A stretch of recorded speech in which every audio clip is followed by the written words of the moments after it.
we're so late, Kevin. That's okay. We didn't even hear you sneak in on us. Beautiful. Very nice. Awesome.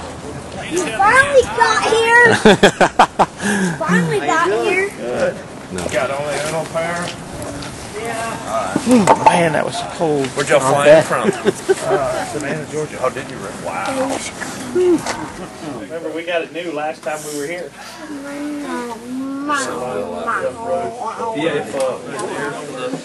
Yes, and we made just a little bit. I'm glad I had all those. These guys We didn't didn't bring have your any tow bar, but if you can go to road Really? or something, drag it Oh back. man. That'd be a good wrapped draw up for in you blankets all and week. whatever. Most definitely. You know, and Tim will be here. We'll open the airplane up, and you know, people can donate or something. But nonetheless, we'll Yeah, come and in. if you want it straight in, we can drag it back whichever way you want it. If it's better just to drive way straight in or pull it straight back, whichever. We'll probably just pull it backwards. So when's that going to be on That air way, show? it'll be real easy for y'all when you start up the taxi. In a little while, maybe. That's what I figured.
Hello, my name is John Shuttleworth, and I'm here with the Liberty Belle, which is the B-17 operated by the Liberty Foundation.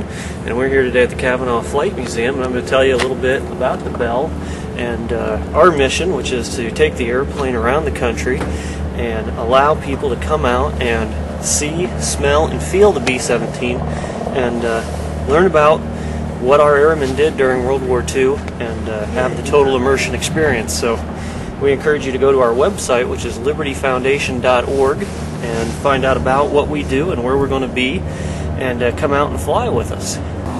Some information about the Liberty Belle. This airplane was assigned to the 390th Bomb Group, 8th Air Force, and flew out of Framlingham in England. The benefactor who put this airplane together, Don Brooks, his father was the tail gunner on the Liberty Belle, so when he decided to restore the airplane, he did it to honor not only his father, but also the 390th and the contribution made by those brave airmen.